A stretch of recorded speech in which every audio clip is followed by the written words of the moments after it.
And you justified that by saying you're going to write a pilot about that world, and you eventually did. Like, you have a valley in there where you're like, this addiction is more powerful. It's not like you're going from the joy of World of Warcraft to writing a pilot about it. It's like, wow, you're like a junkie in World of Warcraft, but then you get out of it by stopping playing it and writing about it instead. And you write this pilot, and then like you and your friends from that group, based on The Secret, like, I mean, it was tangentially. I did not know it was based on The Secret. They read like the back cover of The Secret and said you can do whatever you want. And they're like, let's form a group then. Okay, no, don't say. Was that really the truth? Because that would be even sadder. No, I didn't know it was on the. I think it was just tangential in the forming of the group before I was there. And I don't mean to.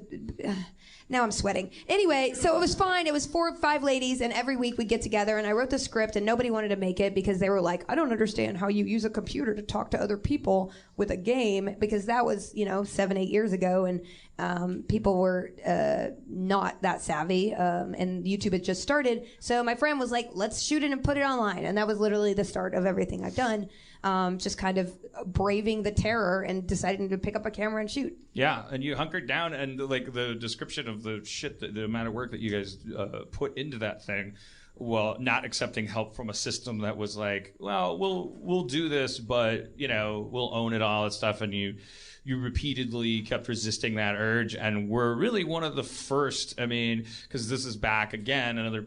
I'm going like, I remember then I wasn't paying any attention to what you were doing. Well, you were doing Channel 101 but stuff. It was Channel 101. It's like I did a couple of those randomly, and I thought that was. I mean, but I never would be. I acted in a couple, but I never would have been brave enough to pick it up because I didn't have any experience filmmaking. I mean, what you did was like revolutionary in that. It was internet video before internet video was a thing, right? Thank you. Yeah, Channel 101 predated YouTube, but then you're doing this in like a slightly post-YouTube world, but it's like, it's all the beginning, and like certainly the idea of a web series, like now, I mean, Yacht Rock that's what House of Cards is. Yeah. Of course, about the Guild. Yeah. Yeah. Yeah, the Guild, thank you. We haven't said it. Yeah. So. My web series is called The Guild. The Guild.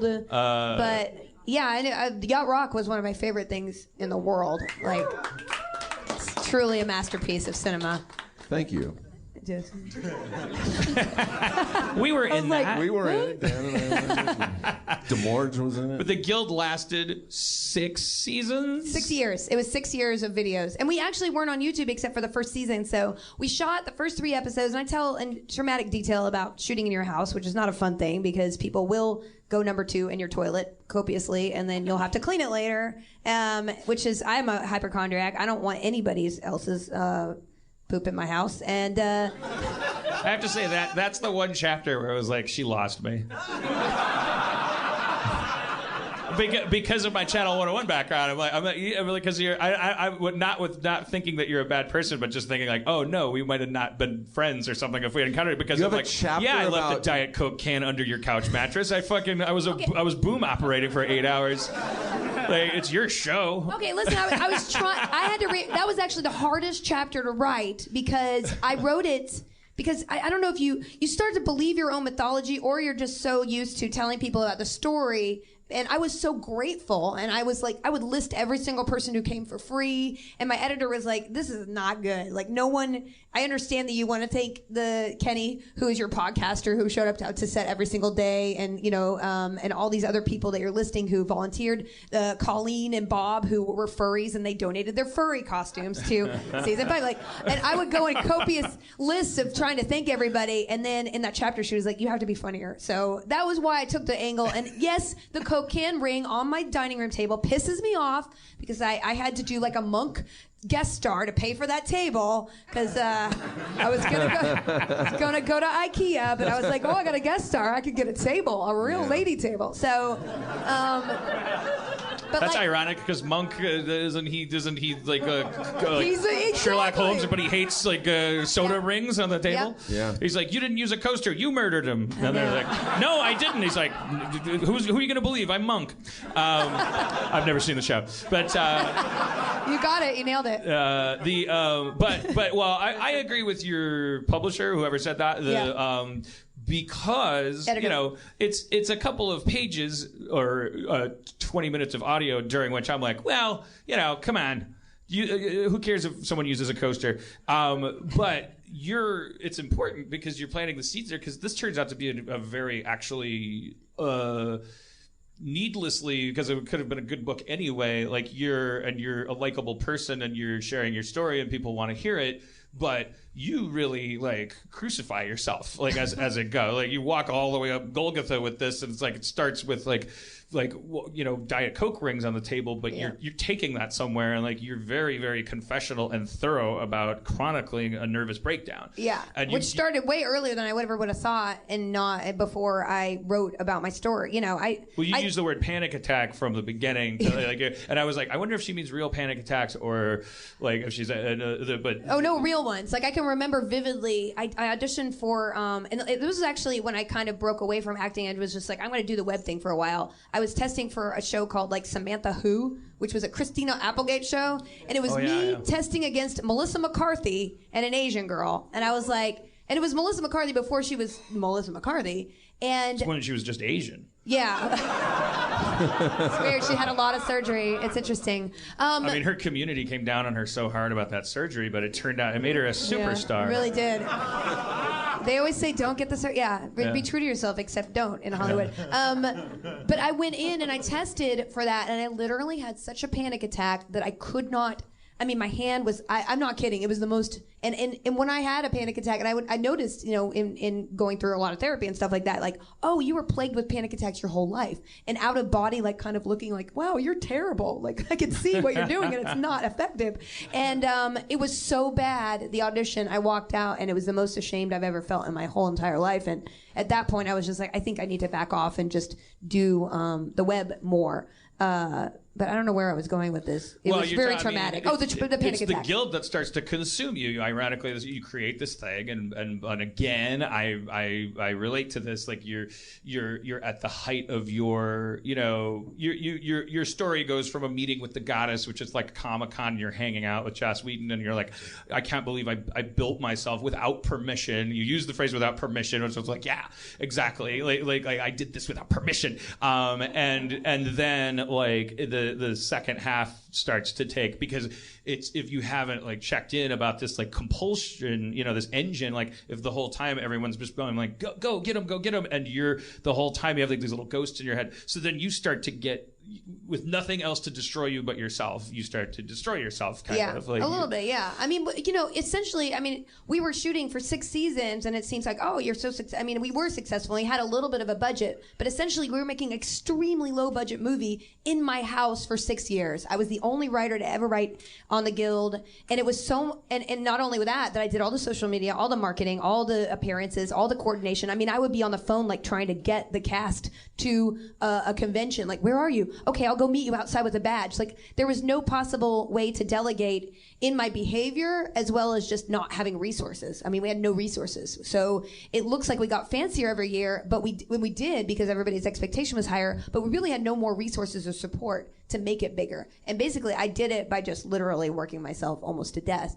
And I would never trade that for anything, but I don't know if it was the most healthy way to do things, because when I started adding other things on, like a company and other projects, like that's when I really started to collapse. Yeah, so I guess I haven't collapsed yet, but I don't know if I'm gonna because then I was like, so then the parallels stopped, because you're like, oh, I figured this out, and I'm like, wait, how'd you figure that out? Because the doctors said like you're getting like horrible heartburn that could put you at heightened risk of esophageal cancer, and you're like, well, wait a minute, that's my deal breaker. I'm not gonna affect I'll be crazy, but I'm not gonna let it affect my body. So then you just decided to stop being crazy, and I'm like, what?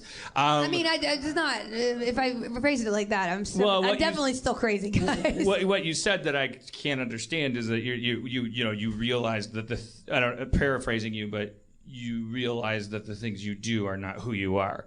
That is a realization that I intellectually understand. And sometimes I feel it in my heart. But I don't know, especially if you're in a business where you are something to someone that you're not somebody. Like if you're in a position where somebody knows you, and that's fame, and like what small amount that I have in very interesting areas, but like the minute you are in a situation where your work is basically in that kind of external validation is important to getting what you want done. I think that starts to mess with your head, and your value starts to kind of like be sucked out onto your skin, your outer self. I don't know. Is that weird? What? I can't get too weird for me in this area. I mean, I don't know. Like, I'm a full-blown, like, I didn't know, because my therapist just starts to use this word workaholic, and I'm like, well, doesn't that mean productive? Like, I'm not... and it doesn't any more than alcoholic means like fun drunk, or it's like you can be something aholic and it doesn't have to be like a super great version of it. And I guess this is a serious problem for me, like that I have to confront now. That's like the root of everything that's going wrong in my life. What are you doing? I don't have an identity outside of what I do at all. Like this show is a huge part of keeping me sane, because it's a way for me to do something while that involves being human and fulfilling myself. But because I play so to my therapist, she's like, what do you do to recharge? What do you do to fill up? What do you do to relax? And I was like, I play video games. And she's like, okay, so what do you do in the video games? And I go, well, I'm like a witcher and a... I mean, there's a lot of shit to be solved there. These peasants are really put upon. She's like, so how is that different? If the ghoul is a guy from DreamWorks, how is this different from the life you just described that's incredibly stressful? And I said, like, well, okay, I guess that you're right. That would make a good movie. I don't think that's a good comparison, though, because it's like... Have you met this guy from DreamWorks? Well, I'm just saying, sports are very intense. You could get really worked up and stressed out just playing sports, but no one would say, you got to stop playing sports, man. It's cutting into your... Well, I think that those people exert themselves. And also, there are probably people who shouldn't be using sports because it does stress them out. But I think that typically people who do physical things, they exert themselves and then they physically like have a catharsis, because they wear themselves out and then they go, and they have no choice but to take those big deep breaths and relax themselves and set their nervous system back to zero. But where I don't, because I know she's right, because I know for a fact that when I'm sitting down to play a video game, while I'm absolutely like, I can't wait to do it. So then you think, oh, I'm doing this to take a break or relax, but I'm just using it to avoid, like I'm using it. Yeah, but what else are you gonna do? That's a valid thing to do. I mean, that's what I'm saying. I get pissed off. I'm like, okay, therapist, what do? You watch The Good Wife every night? Well, I mean, how is that better than actually participating in a story and projecting yourself as a really hot albino witcher? If I said that, my therapist would say, well, I curl up I don't watch TV and I don't use Facebook. I curl up in the arms of my lesbian wife, and I'd be like, I wrote it. She probably really does like watch sunsets and shit. I mean, how is that better? Listen, I'm... Well, because it's two lesbians doing it, first of all. Okay, well... So how is it worse? I think that if you find a sense of meaning in something, and yes, sometimes you just want a little bit of emptiness. Like, that's what TV's about. Like, well, I think the difference is it's like stimulation versus... Like coffee's a stimulant. And then pot like kind of makes you giggle and fall asleep. Like I think that she just wants you to have more lesbian pot. Yeah, yeah. That's the scissoring thing, right? I think it's accurate. I mean, it's like I wouldn't. If there wasn't some truth to what she was saying, like I wouldn't believe it. But because I'm miming like an Xbox controller in my hand, and I was like, oh, I'm gonna do this because it's like I want to jump over to doing the same thing but numb my brain. Yeah. I'm not like I'm not like refilling my soul. But what is... I don't know how you do that. I don't know how you do that. I think it's relative. Like, what? Are you supposed to learn French? Or go to meet friends? I find it so ponderous to go out if there's not a point to it. Yeah, I mean, if we're not playing board games or bowling, I don't understand how I'm just supposed to sit there with a drink in my hand and talk more than 30 minutes. I don't know. Should I see your therapist? Do you want to see her? Yeah, let's I don't talk to know. her. Now I'm sweating because Let's maybe I'm call her more up. messed up than I thought. Can I just bring you in like a box and she'll be like, "What's in the box?" I'm like, "Just more work." And she goes, "Workaholic, still playing those video games?" And we're like, "Yeah, tell me what you were saying before again." And she's like, "You gotta hang out with your wife and just watch the sunset." And then I'll open the box and you'll be like, "Hello, Hello, I have an opinion about I got this. a bone to pick."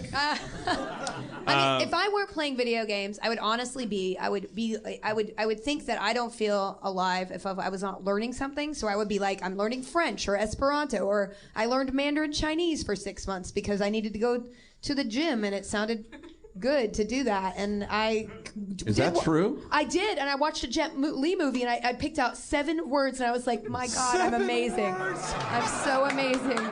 But they were words like Coca-Cola, Baseball, Tom Selleck, night bowling. and punch. Yeah. Well, I don't. This is a big topic to me. I want to figure this out, but I think that you and I both don't have the answer. But I mean, think isn't that you, just retirement? I don't know. I mean, I would feel like I was wasting my life if I was just. I mean, looking at a sunset is nice, but it doesn't need to be all the time. It should be a treat, right? and it does always just set. Like that's all it does. If It's it was, like, yeah. Boo. Like these supermoon people, like they're not going to be relaxed tonight. No, that's literally some werewolf is assaulting an old woman right now because of that moon. That's a big problem in LA that we're not talking about enough. Silver Lake beards.